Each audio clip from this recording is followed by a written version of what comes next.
Hello everybody, welcome to my YouTube channel learning is fun. My name is Seema Agarwal.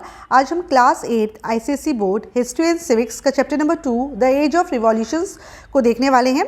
ये इस topic का part 1 है जिसमें हम अमेरिकन रिवॉल्यूशन को डिस्कस करेंगे।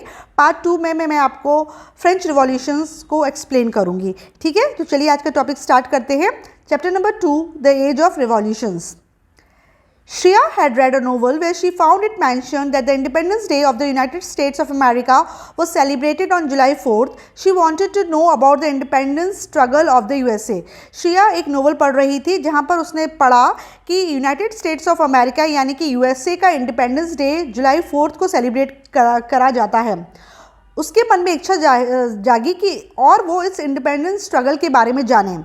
The 17th and 18th century were a time of flux in the political landscape of the world.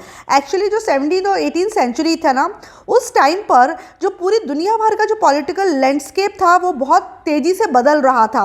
यानी कि जो पावरफुल नेशंस थे वो वीक हो रहे थे और जो वीक नेशंस थे वो पावर उनमें आ रही थी। ठीक है ना, जो लोग दूसरों के उसमें था, मतलब दूसरी कंट्रीज़ जिन देशों में राज कर रही थी वो अपने आप को आज़ाद कराने की कोशिश कर रहे थे।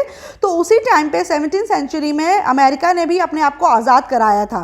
ठीक है, Europe saw the emergence of constitutional monarchy in the 17th century.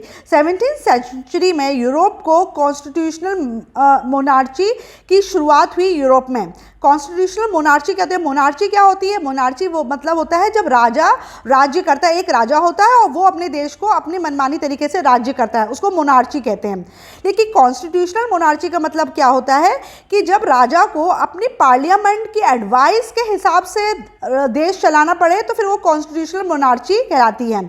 और ये पार्लियामेंट कौन चुनती है? ये पार्लियामेंट वहाँ की जनता चुनती है। जैसे अपने यहाँ इलेक्शंस होते हैं ना, और इलेक्शन में हम अपने पार्लियामेंट मेंबर्स को चुनते हैं। तो कॉन्स्टिट्यूशनल मोनार्की में क्या होता है कि जो वहाँ की जो सिटीजन्स हैं वो अपनी पार्लियामेंट के रिप्रेजेंटेटिव्स को चुनते हैं और इन रिप्रेजेंटेटिव्स की एडवाइस के हिसाब से ही जो मोनार्च होता है यानी कि जो राजा होता है उसको अपना देश चलाना होता है। वो पूरी तरीके से स्वतंत्र नहीं होता है अपनी मनमानी करने के लिए, उसको इन्हीं की एडवाइस के हिसाब से देश को चलाना पड़ता है।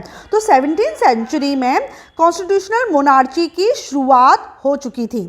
Under this system the monarch no longer held supreme authority. तो कॉन्स्टिट्यूशनल मोनार्ची में अब जो मोनार्च है वो सुप्रीम अथॉरिटी नहीं है भाई, उसको भी अब अपनी पार्लियामेंट के मेंबर से सलाह मशवरा करना पड़ा और उसके हिसाब से उनको अपना देश चलाना पड़ा।